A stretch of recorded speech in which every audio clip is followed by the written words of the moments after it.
Welcome back, everyone. Welcome back to my podcast. Yeah. Welcome back to my podcast and a happy very new year of 2025. Whoa. Crazy to think. I know what you're all thinking. What happened to Coral Island? Is the question that I know you all are thinking. Well, I kind of got annoyed at the walking pace and I was kind of just short gliding everywhere and the game was just making me miss Stardew Valley and that I might as well be playing that game instead of Coral Island.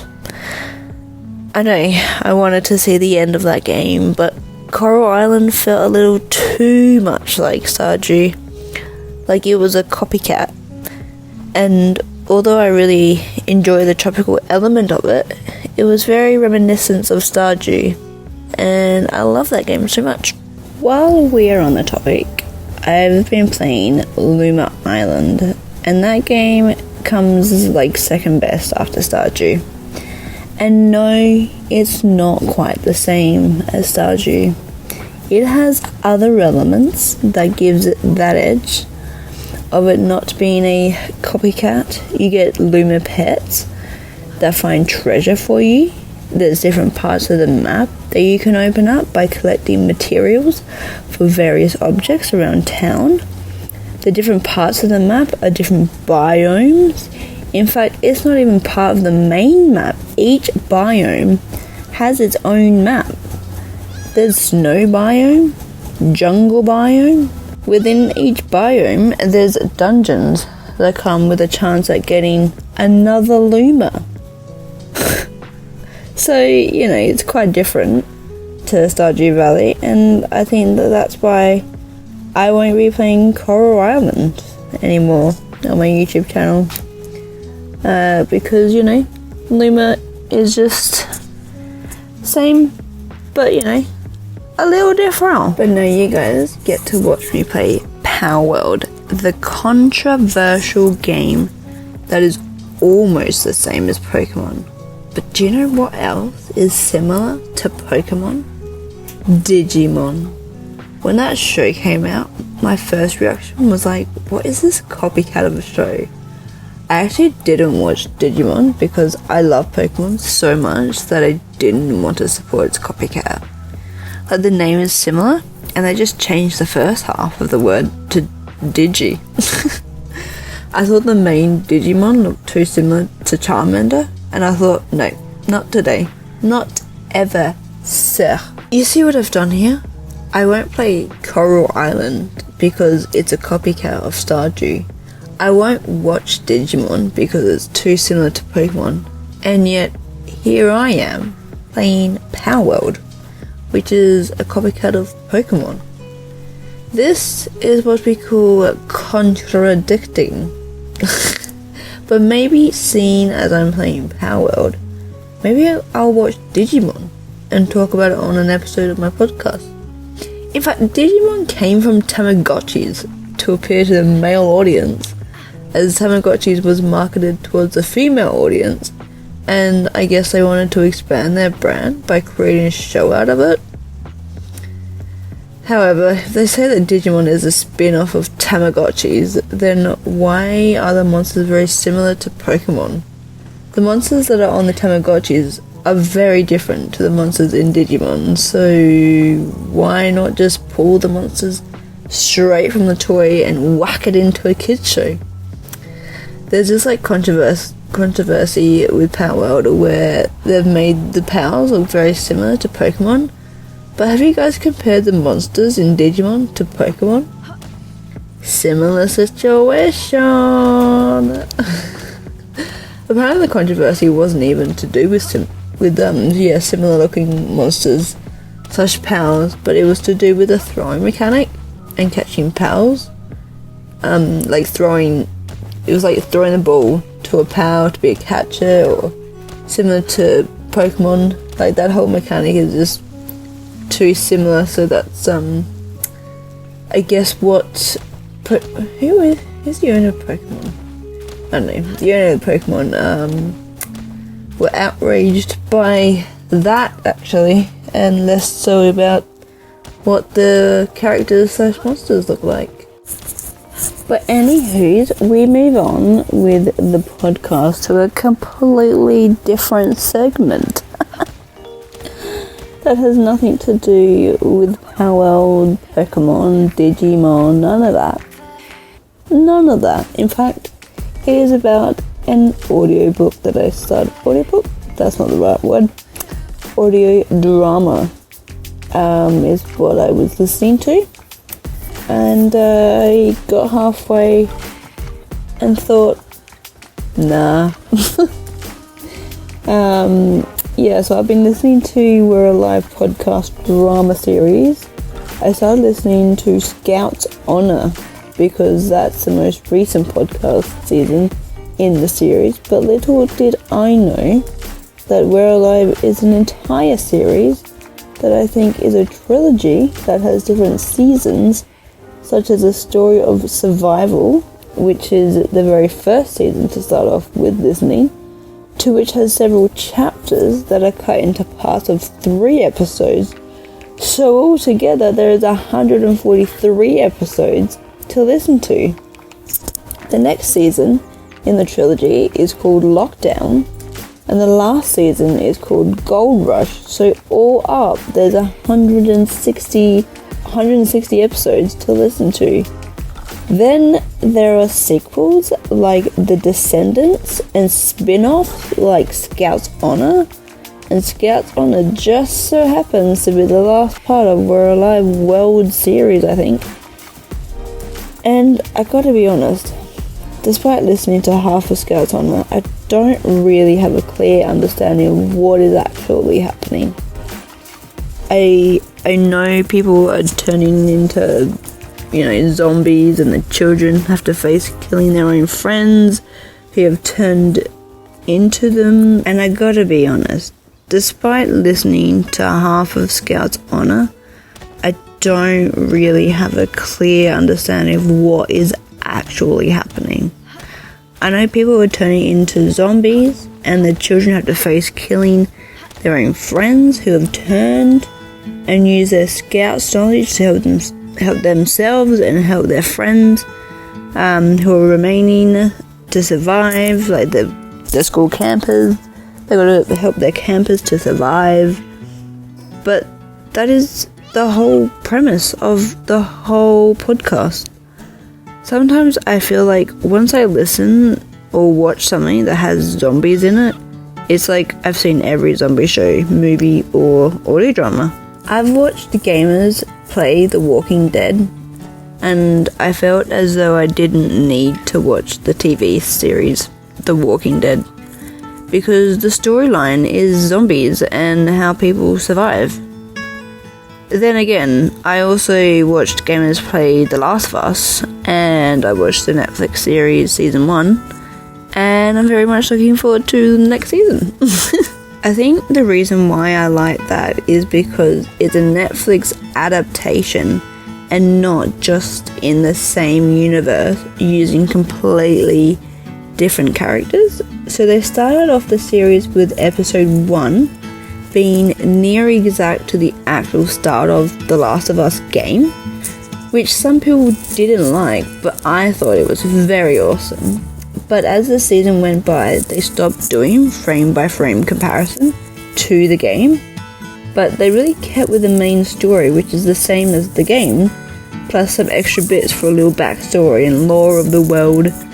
I mean, if they did that exact thing with the Walking Dead TV series, then I'll probably have watched it, but I haven't seen a single episode of that show because I thought it was more of the same stuff, like zombies killing people, and the show was set in the same world with different characters, so I was like, no thanks. So with all of that being said, I'm not sure I'll listen to We're Alive series, as it's not really my jam, and I find it difficult to follow along when all I hear is screaming and zombie sounds, and to listen for that long as well, just to listen to all the same stuff. I just prefer other audio dramas, like a mystery or psychological mystery. Those types would be quite fun to listen to. Moving onwards to the next audio drama. I've been listening to a podcast called Archive 81, and it's about an archivist who gets hired to restore and turn old, burnt tapes into digital ones. However, he is asked to watch all of them to get an understanding of the story. Oddly enough, I'm not into psychological horrors, especially if they are a series, and I think not seeing a visual image kind of removes some element of horror for me. So I wasn't as spooked when I binged the audio drama. However, this was a very opposite experience I had watching the Netflix series. I watched season 1 of the Archive 81 on the Netflix, and I binged it, and I kind of wish I didn't, It was so intense. I was building up a sweat because I think I was actually terrified watching this series. Listening to the audio drama, I didn't really have a clear understanding as to what was happening, and I do think they must have changed some story elements to it to make more sense for visual image, that wouldn't really be kind of visually appealing in the Netflix series.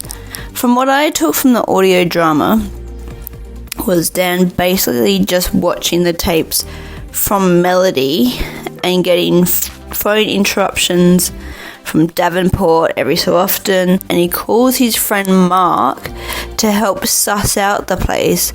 But then Dan discovers that the tapes are cursed and there is some spirit in the footage wanting to come out.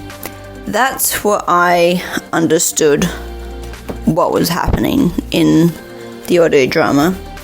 So I watched the Netflix series, and obviously they made it more visually engaging to watch, and they did that very well.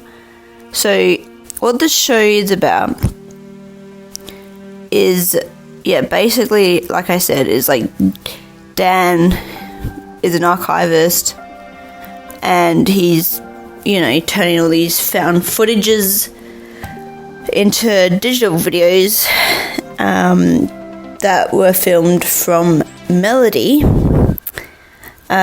in the 1997, I think was the year. But I think Dan had been dusting soot off and refurbishing the tapes from the fire. At least I think that was what's going on. I don't know whether it was fire damage. I don't know if the tapes were fire damaged or if it was just the tapes were just that old that dust was on. May have gotten a bit confused. Maybe, I don't know. There was a lot going on. But no matter, he finds out through the tapes that Melody gets roped into this cult that has been happening. She slowly realizes that there is a main guy who is running this cult and has groups of people humming like an eerie tune to some opera because everyone is in the cult and they're all gaslighting Melody, which causes her to go stir crazy because that's just how gaslighting works. Dan gets towards the end of the tapes where there is a scene where a guy falls out of the Vista building and Samuel, the leader of the cult, is there, as well as Davenport, who is the guy who asked Dan to digitalize the tapes. Though in the scene, which was filmed in 1996, 1997, I don't know, that Dan was watching from this time period, but Davenport, I don't know, he looked like he was the same age. as he does in like the current time. But getting back to Samuel, the leader of the cult, it turns out that, Samuel is just living his life by several aliases. So Melody and Dan don't actually know his real name or who he actually is. Like, he's going by different aliases and writing down different lifestyles about these different aliases. So they're like, who the bloody hell is he? Basically, the whole cult is that they sacrifice someone for their Lord and Savior by slitting their throats, and they wear these strange masks while humming this tune and breathing to a common beat. It's all very strange and basically sends people to this other world that's like this one but different, to just live a lonely existence. But by the end of the series, Dan and Mark meet Melody's best friend, who is in a mental institute, and she says she's in the other world. So Dan and Mark are on a mission to open up a door to the other world, and from what they've seen, you need blood for the totem and a sacrifice. But I found it strange, when Dan and Mark went down to the totem room, a woman came in who just so happens to be Melody's mother. She has the key to keep the door open for about 5 minutes, which will allow Dan to come back. I found it strange that this whole time, to be able to open up the doors, all you need to do is to do the prayer to the demon. So all of the humming, the chanting, the breathing to the beat, wearing the mask, and even the sacrifice are all just so unnecessary. Melody's mum just did the prayer and used her hand blood for it. So all these times they didn't need to do the sacrifice. Unless that's what the whole, cabinet full of jars of blood was for, but that wasn't entirely clear. That was like another thing that Dan found. There was like a whole fridge cabinet of jars of blood, and I don't know if that was from the people that had been sacrificed or what, but it wasn't really made clear that they had used that to open up the doors. Like, Dan just grabbed it, and then they went down to the totem room, and then it was just out of the scene. Melody's mum showed up, nowhere to be seen was the jar of blood, So they didn't really make that clear. So so Dan actually finds Melody in the other world, and then they make their way back to the door to present day. But out of nowhere, Samuel, who's in the other world, grabs Melody and pushes her through the present day and pushes Dan back, so Dan is trapped in the other world. But based on what I saw in the Netflix, it seems like, Dan probably could have just gotten up. He was just ever so slightly pushed, and I don't know if it was the energy from the doors to the present day that was really holding him back, but Dan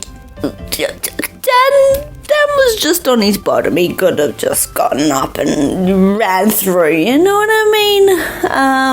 And it seems like there's no limit to how many people can go in and out of these doors, because 2 people went in the 1996. That was Melody and Samuel. And so then that happened, and then so it was going to be Dan and Melody that went back out from the present day, but then it was just Melody. Also, time just stops in the other world. No one ages. No one, I don't know, apart from no one ages, I don't know what goes on. Like, people just live an existence in there, haunted by this demon. I don't know. Another thing I found odd was Melody's mother kept popping up at the compound that Dan was at out of nowhere, but Dan didn't know it was Melody's mum till the very end. Like, he could have figured out that a long time ago. If only he discussed what he was seeing with her and the tapes, etc. We could have also had some backstory about Melody's mum and why she left her daughter on the stairwell as a baby. Like, we as an audience could have learned a lot about Melody, because Melody herself was unsuccessful in finding her mum. Like, where was she during all of this? Why couldn't we see her daughter? She left a letter saying she doesn't want to see her. And yet at the end, she's like, I want to meet my daughter. Did she know that Melody was looking for her in 1996? Like, what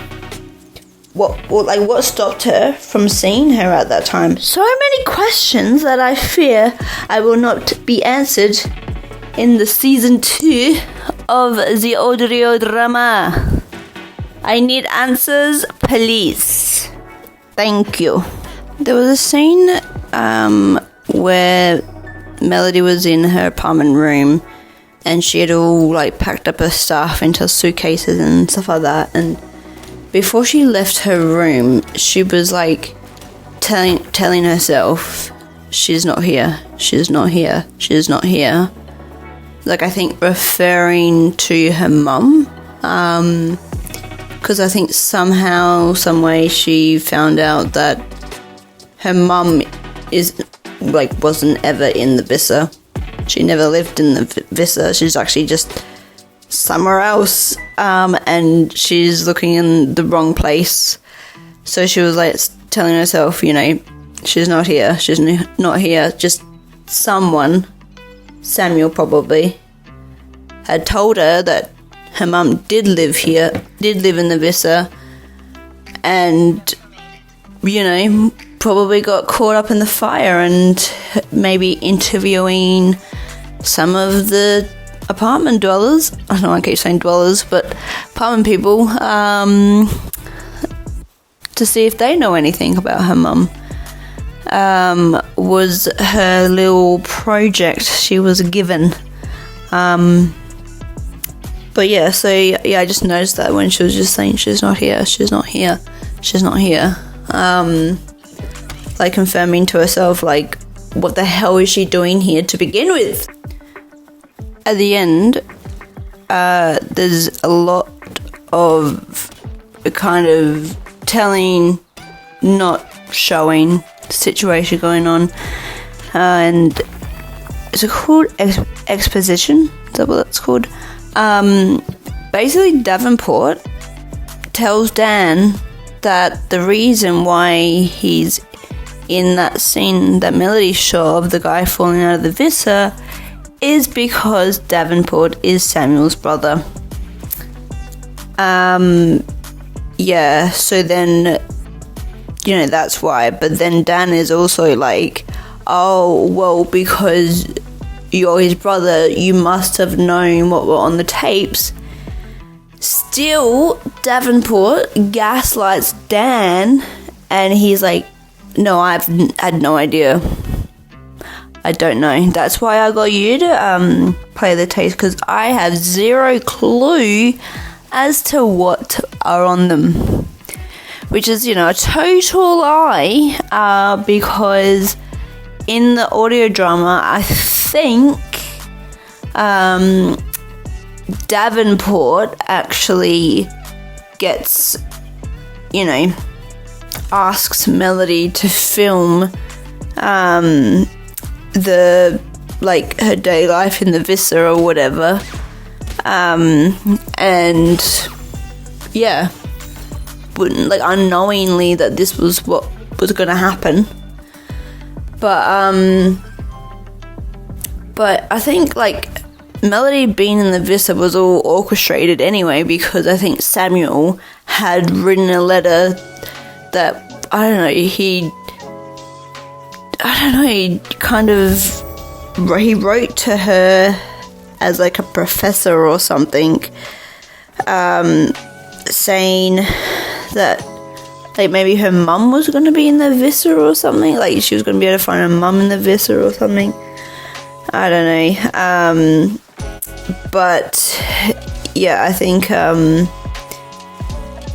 there was some scheming going on that Melody was fooled by, so she was like, I must come here to do a project to ask about the people who live here because of the fire that happened like a long time ago. So I'm just kind of interviewing the apartment dwellers, and but then we see she finds out all of this stuff, and no one is basically as they seem to be, and a lot of people gaslight her, majority of everyone, and so did you guys know that I have a public Spotify playlist called Audio of Spooks, where I've just kind of added audio dramas that I'm currently listening to. So if you guys are curious as to what I'm listening to, you can just like add me on Spotify, or add the playlist to your Spotify, and you just listen to those audiobooks, and be a little fun little thing.